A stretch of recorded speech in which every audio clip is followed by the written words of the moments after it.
வீட்ல நெறைய விஷயங்கள் நடந்திருக்கு. அப்போலாம் பிக் பாஸ் தூங்கிட்டு இருந்தாரா? அப்படிங்கிறது எனக்கு தெரியல. ஸோ அது என்னலாம் விஷயங்கள்ங்கிறத ஃபாஸ்ட்டா இந்த வீடியோல நம்ம பார்த்துடலாம். பார்த்தீங்கன்னா, ஜெஃப்ரி வந்து நான் சாச்சனாக்கு கேப்டன்சில விட்டுக் குடுக்க போறேன் அப்படின்னு சொல்லியிருப்பாங்க. சௌந்தர்யா தான் இன்டர்வீன் பண்ணி அது தப்பு நீ பண்ணக்கூடாது. உனக்காக நெறைய ரசிகர்கள் ஓட் போடுவாங்க. உன் ஃப்ரெண்ட்ஸ் எல்லாம் நீ ஜெயிக்கணும்னு பார்ப்பாங்க. ஸோ நீ அப்படி விட்டுக் குடுக்கக்கூடாதுன்னு சொல்லியிருப்பாங்க. விளையாண்டுட்டு வந்ததுக்கப்புறமும் கூட வெளியே வந்துட்டு அவர் சொல்லியிருப்பாரு, 2 இது நான் சாச்சனாக்கு வேண்டி தான் விட்டேன். அதுக்கப்புறம் தான் நான் பண்ணேன் அப்படின்னு சொல்லியிருப்பாரு. ஸோ அதை பத்தி பிக் பாஸ் கேட்கல. அப்புறம் லாஸ்ட் வீக்ல ரஞ்சித் சாரோட கேப்டன்சிக்கு வந்துட்டு தீபக் வந்து ரஞ்சித் சாருக்காக விளையாண்டுருப்பாரு. அவங்க எல்லாருமே வந்து நம்ம கேப்டன் ஆகிட்டோம், சரி ரஞ்சித் சார் ஜெயிக்கட்டுங்கிற மாதிரி விளையாண்டுருப்பாங்க. அப்போ பிக் பாஸ் இன்டர்வீன் பண்ணி எதுவுமே கேட்கல. அப்புறம் விஷால் வந்து இந்த ஸ்பூன் வச்சு லெமன் ஸ்பூன் அது மஞ்சரி கூட பண்ணும்போது கொஞ்சம் கேர்லெஸ்ஸாக லெத்தார்ஜிக்காக அவர் என்ன பண்ணியிருப்பான்னா பேக் சைடு நடந்திருப்பாரு.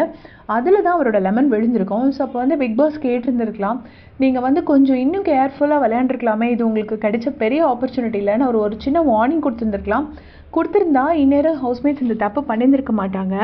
அதுக்கப்புறம் பார்த்தீங்கன்னா, ஜெஃப்ரிக்கு என்எஃப்பி கொடுக்கும்போது அருண் சொல்லியிருப்பாரு, நான் அவருக்கு கொடுக்குறேன், அவன் இதாகட்டும் அப்படிங்கிற மாதிரி தன்னை ஒரு இதாக காட்டி ஜெஃப்ரிக்கு அது சூஸ் பண்ணியிருப்பாங்க.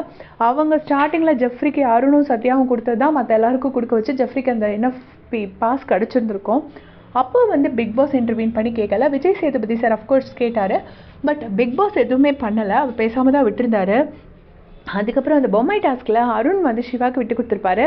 அப்போ எதுவுமே பிக் பாஸ் கேட்கல. ஏன் லாஸ்ட் வீக் முத்துவே வந்துட்டு அந்த ஜாக்லின் கூட ஒரு அக்ரிமெண்ட் போட்டு அவருக்கு வேறு ஆள் இல்லை, 150 கிலோ விட கம்மி தான், அவர் எதுவுமே பண்ணியிருக்க முடியாது.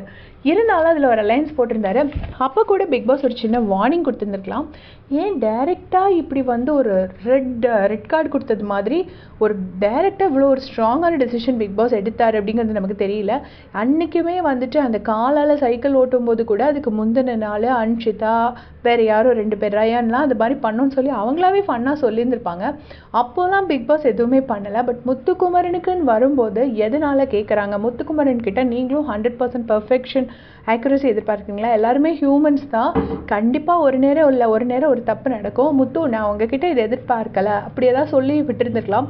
இல்லைன்னா அந்த மனுஷன் ஒரு 1000 வாட்டி சாரி கேட்டிருப்பாரு, எத்தனை வாட்டின்னு எண்ண முடியல. அப்போ வந்துட்டு சரி பரவாயில்ல முத்து தூங்குங்கன்னு ஏதோ சம்திங் ஒரு சின்ன ரெஸ்பான்ஸ் கொடுத்துருந்துருக்கலாம். எதுவுமே பிக் பாஸ் பண்ணலை. ஸோ பிக் பாஸ் இந்த முதல்ல சொன்ன விஷயங்கள்லாம் சொல்லும்போது தூங்கிட்டு இருந்தாரா, இல்லை நான் ஏதாவது இன்சிடென்ட் மிஸ் பண்ணியிருக்கேனான்னு மறக்காமல் உங்கள் கமெண்ட்ஸில் சொல்லுங்கள். தேங்க்ஸ் ஃபார் வாட்சிங்.